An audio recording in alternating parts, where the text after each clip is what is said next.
pour la première fois avec une amie qui a l'habitude d'y aller. Elle m'a dit que là-bas, on peut se faire des couilles en or, c'est-à-dire avoir beaucoup d'argent. Elle m'a offert le billet d'avion et l'hébergement et elle m'a dit qu'on ira juste pour 5 jours, histoire voilà de me faire profiter, etc. Arrivé donc sur place, c'était waouh, j'étais complètement émerveillée par ce pays et par ce monde en fait. Tout brille et tout fouette à l'œil. Je me suis donc dit, ah vraiment, je suis née du mauvais côté en fait.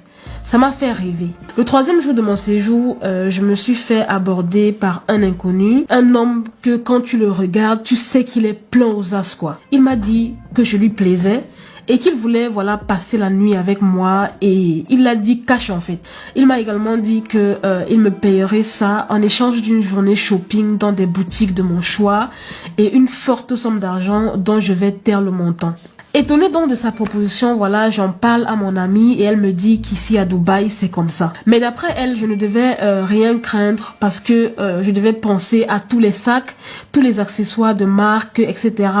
que je pouvais avoir en une seule journée et sans compter la grosse somme d'argent que j'aurais eu en échange de juste une seule nuit. J'ai donc fait l'erreur d'accepter cet échange. Alors le rendez-vous était fixé pour le lendemain.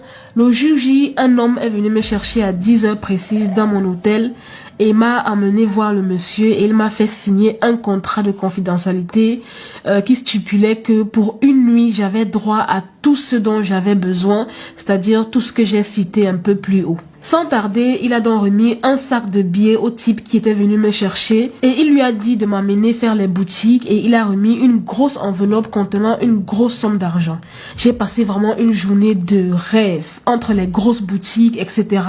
Pour la première fois, je pouvais m'offrir un sac Chanel et des sandales Hermès et même plus encore. Après mon shopping, le mec m'a posé à mon hôtel et m'a dit de me préparer pour 22 heures, comme quoi il allait revenir me chercher pour accomplir ma mission. Tellement heureuse de mes achats, je me fichais vraiment de la suite. Il n'était pas seul, il y avait 4 autres hommes avec lui et je n'avais même pas le droit de parler, je devais juste subir. Moi qui croyais que c'était juste une partie de jambes en l'air avec un homme, non pas du tout, c'était plus que ça.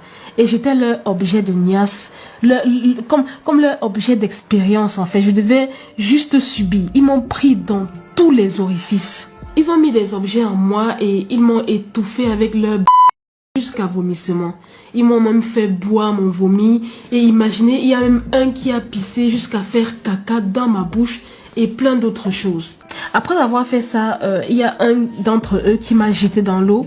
Et le patron, en fait, a dit à son garde du corps de me sortir de l'eau. Il m'a donné une grande serviette pour me couvrir. J'étais vraiment en pleurs. J'avais très mal partout et mon derrière saignait.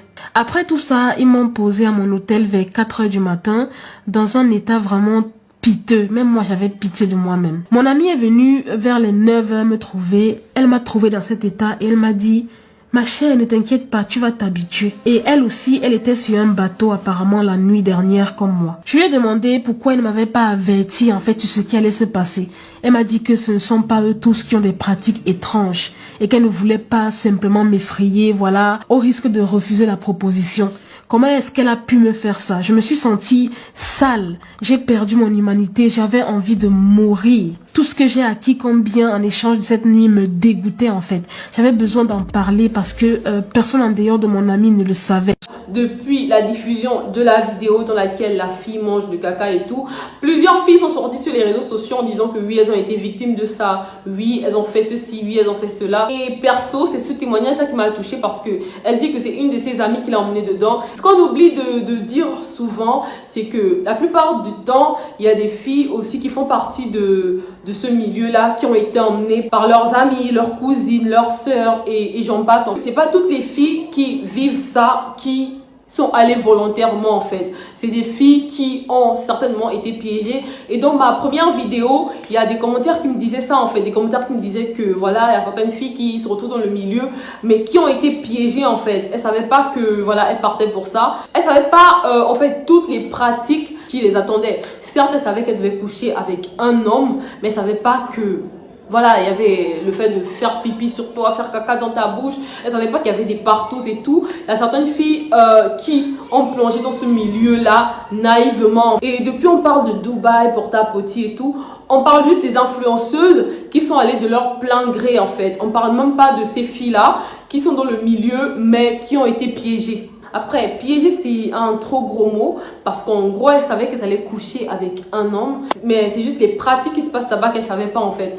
On leur a caché ça et elles se sont retrouvées dans ça. Donc, l'ex-Miss africaine qui nous a livré son témoignage, elle a été piégée en gros par sa copine parce que sa copine, étant dans le milieu, savait très bien les pratiques qui se passaient là-bas, savait très bien qu'on allait faire caca dans la bouche de sa copine, qu'on allait pisser sur sa copine, qu'on allait sodomiser copine et j'en passe. Elle ne lui a rien dit, elle lui a fait croire que voilà, tu vas juste coucher avec un homme et après c'est tout quoi. Et aussi ce qui a fait en sorte que cette Miss là se retrouve dans ça, c'est le matériel parce que elle a été influencée par le matériel. Tu vois un homme qui vient, qui te dit tu fais les magasins là où tu veux, tu achètes tout ce que tu veux, tu fais tout ce que tu veux, c'est moi qui paye et en retour bah tu couches avec moi. Déjà cette contrepartie, sincèrement ça fait peur. Je sais pas pour les filles qui se sont retrouvées dedans de cette manière, mais moi je rencontre un homme qui me dit ça, j'aurais peur en fait. Mais chérie, les vagins dans ce monde, il y en a tellement en fait. Un homme pour t'avoir, pour avoir ton vagin et tout, il va te donner une grosse somme d'argent. Il va te dire de faire ton shopping dans les magasins que tu veux. C'est lui qui paye. Que ton vagin a quoi de particulier en fait? Que ton vagin a quoi de plus que les vagins des autres filles en fait? Que toi, quand Dieu t'a créé, ton vagin, il a fait ça en or en fait. Posons-nous les vraies questions. Quand un homme vient vers toi et te propose ça, demande-toi mais qu'est-ce que j'ai de plus en fait? Pourquoi c'est à moi qui propose ça? Pourquoi il va me donner autant d'argent juste pour coucher avec moi? Et si tu arrives à te poser ces questions, tu comprendras que en retour, cet homme, il retire beaucoup en toi. Il retire ton étoile, il retire tes grâces, il retire tes bénédictions en fait. Donc j'ai profité de ces témoignages là pour parler de cette partie parce qu'il y a beaucoup de filles qui se retrouvent dans ce milieu là, coincées maintenant, alors qu'elles ont été amenées par une amie, une soeur, une cousine et voilà. Mais on oublie de parler de ces filles-là. Voilà, des influenceuses et tout qui sont allées de leur plein gré et tout. Mais il faut savoir qu'il y a des filles qui sont là-dedans aussi, qui se retrouvent coincées aujourd'hui, qui ont été emmenées par des amis. Après, tu signes un contrat que tu n'as même pas le temps de lire. Et ce contrat-là t'oblige maintenant à être là en fait. Donc voilà les gars, je ne vais pas plus parler que ça. C'est tout pour aujourd'hui. N'hésitez pas à mettre un petit pouce et encore à partager cette vidéo à vos soeurs, à vos copines, à vos cousines.